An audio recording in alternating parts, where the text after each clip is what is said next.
Hello, everyone. This is Chaplain Christina Montel, and I am with Carrier Air Wing 7, stationed out of Naval Air Station Oceana in Virginia Beach, Virginia.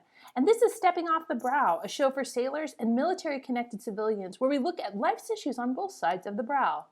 So whether you're stepping off the brow to come to work, stepping off the brow to come home, or whether you're waiting for someone to step off the brow to come home, this show is for you. More importantly, during this time of COVID-19 and all things Navy life, we want to introduce you to people and their stories that can give you strength for today and a bright hope for tomorrow.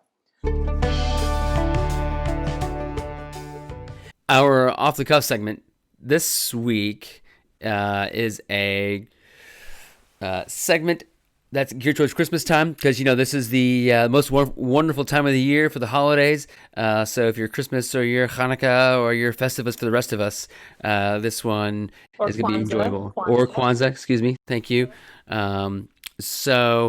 Christina, I was one of those folks who decided to put up our decorations early this year, like before Thanksgiving. I was that house. Oh, yeah. When do you take them down, though? When do you take them down? Oh, like the week after Christmas. So, before New Year's, maybe. Why? 12 days of Christmas. It starts on Christmas Day, and it goes till January 6th, which is when, what is that called? Epiphany. Epiphany. I was going to say that. I needed the Epiphany, so I knew that it's Epiphany. Okay, this is getting ridiculous. Anyway, back to whatever. We'll definitely edit this out. Someone's trying to call me on Microsoft Teams. It's calling you from a group chat. No.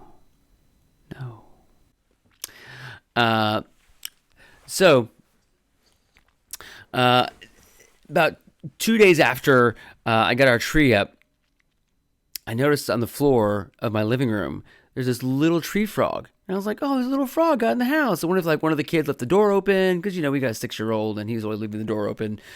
As well as the refrigerator door or the freezer door, the front door, the back door, the porch door. So I thought, oh, a tree frog got in. So I picked him up. Poor little guy was covered in carpet lint. A little dry. I was like, that's interesting. And then our little neighbor friend was over, and he's also a 6-year-old. He's like, oh, we found a tree frog in our house too. They got a Christmas tree from the same place that we did. And so I suspect that we had a tree frog from the same place in our house. Here's the thing. Animal rescuers in Australia were summoned to a home of a woman who found something unexpected in the branches of her Christmas tree. Ready for this? A koala. Oh yeah. The Able Aid and Hills Koala Rescue said the hotline operator initially thought they were being pranked when Amanda McCormick called to report finding a koala climbing the Christmas tree inside her home in Manum, Australia. So wait, I have this. So let me share my screen. Okay. You're gonna love this. And it's this one right here. All right, so. Oh, God, that's cute. Oh, my God.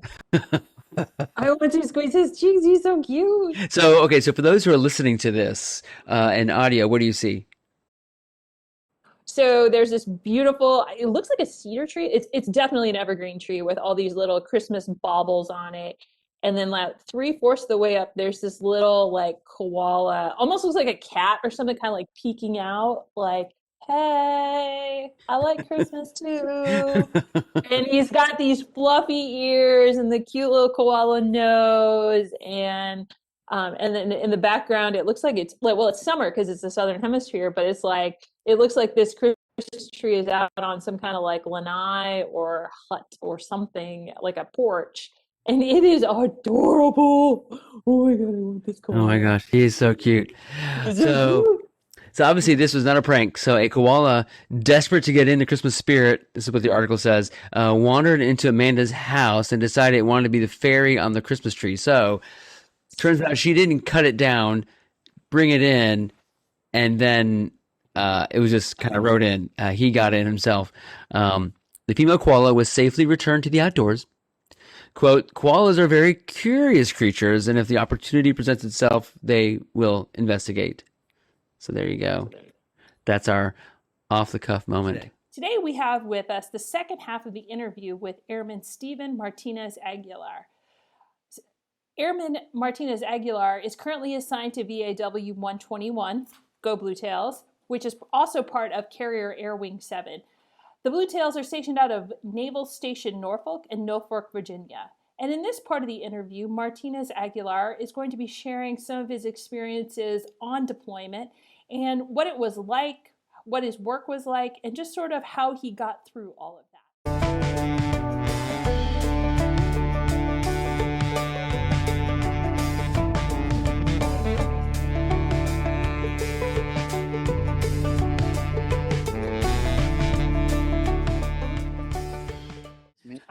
I kind of want to get back a little bit into what it was like, kind of when you first saw the birthing, as it's called, and where that you're going to be living. What were your first thoughts when you saw that you had 118 of your closest friends living with you, and your rack? Where were you in the? Were you on the middle, the top, Top. the top? Okay. Yes, ma'am. It was exciting at first, and then also new. It was new to me. Like, cool. This is a new experience that I get to, that I get to live. And yeah, I think it's fair to say that I was excited. Okay, so you're excited, and were you in a mids? Like, what shift did you have, or I should say, like night shift, night check, day check? I was on day check at first, and then I got transitioned to nights. Okay, what was it like trying to sleep in the daytime? It can be a bit troubling because everything that's going on with launching aircrafts and then us doing like maneuvers with the ship, but it's just something that you kind of have to get used to. Um, to be well rested, you just kind of have to like discipline yourself. Like, okay, like I have to put myself to sleep one way or another. So, but yes, at first it was a bit challenging. Luckily, I'm not, and I have never been a light sleeper, so that helped me a lot. So CMC Rivera told me that you went TAD. So can you explain a little bit about what TAD is? And then he said you went cranking in the Chiefs mess.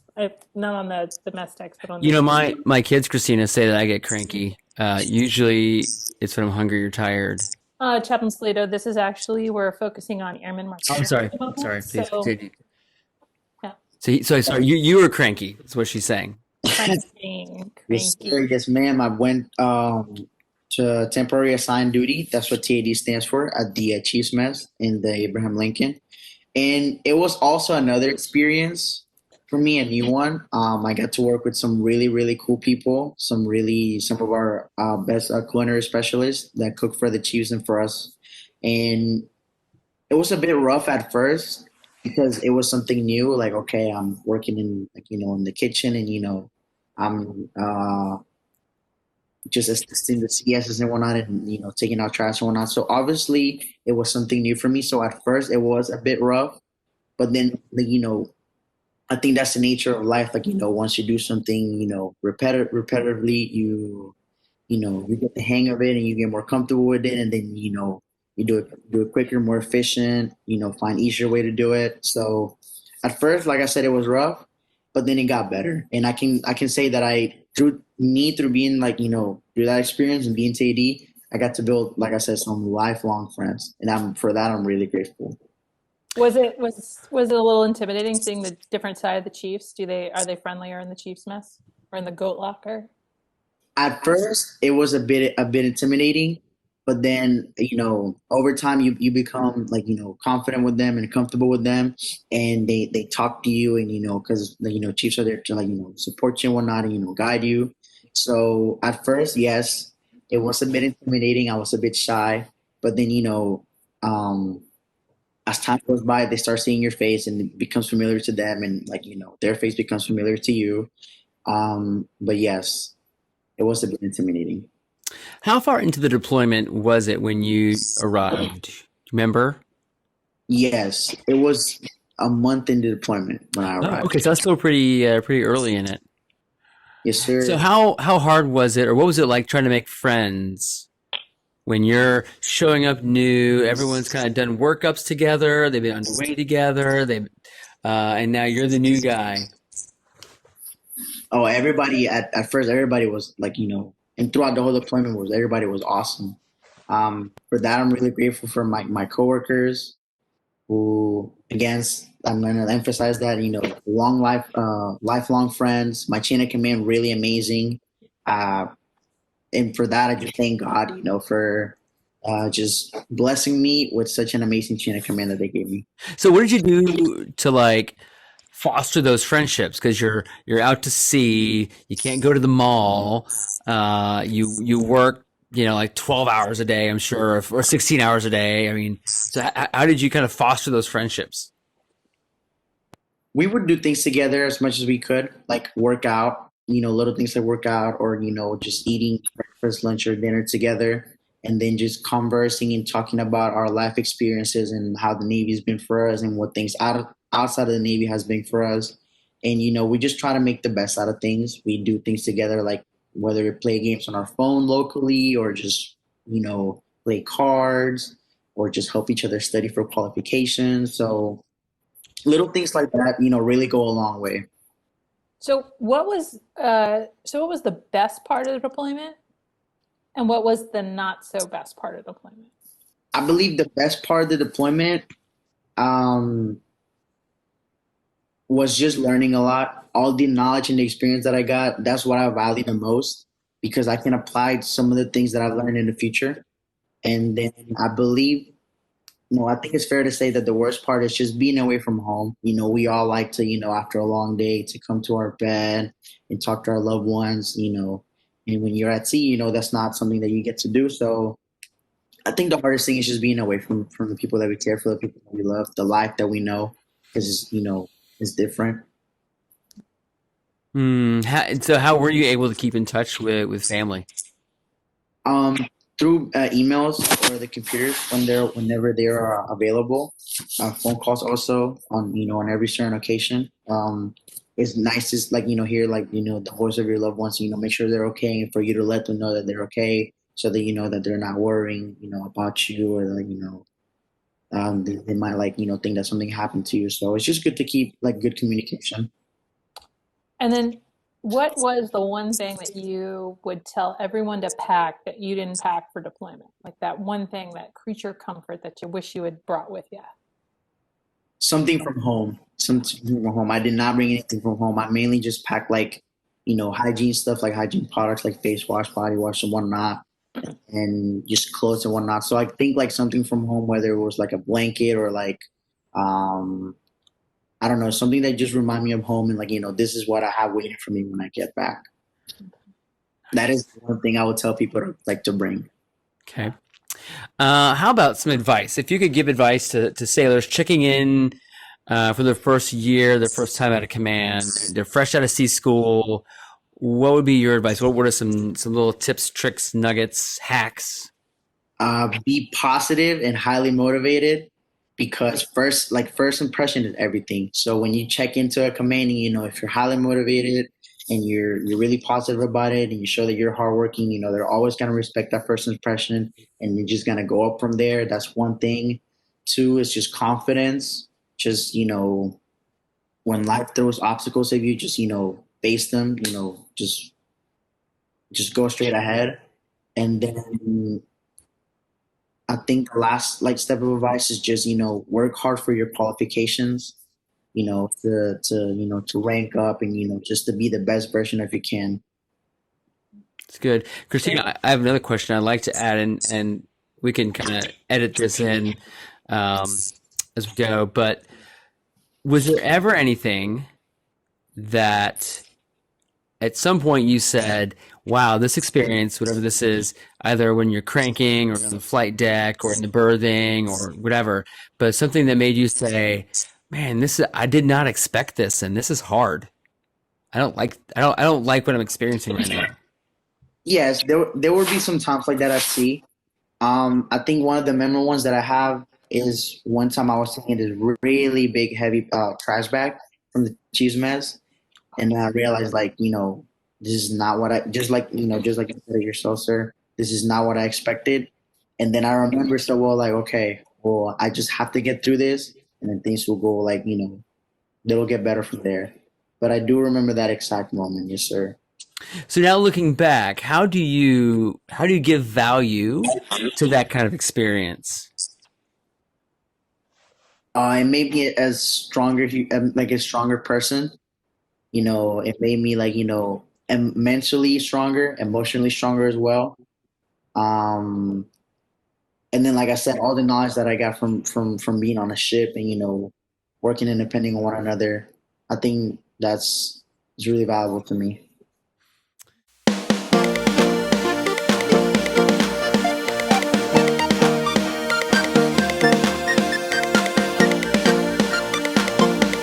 So here's sweet and sour, and all right, hey Oreo and Lieutenant Dan, what do y'all think about the different health protection conditions? It kind of dictates what you could do and where you can go. What do you think? I love them. They keep people Me too. safe. They are awesome. So great. So Yeah, great. I agree. Lieutenant Dan. No comment. Okay. Well, that's all the time we have for today. We'd like to thank Airman Stephen Martinez-Aguillar for his time on allowing us to interview with him. We'd also like to thank Oreo and Lieutenant Dan for their thoughts. This is us signing off from Stepping Off the Brow. Our theme music is the song Josie O by Jamie Stone. The sweet and sour segment music was Baby Owls Dancing by Evita Peso. The views and opinions expressed are those of the hosts or guests and not the United States Navy. You can subscribe to Stepping Off the Brow wherever you find your favorite podcasts. And of course, please feel free to share this with your shipmates, friends, or family. See you next week.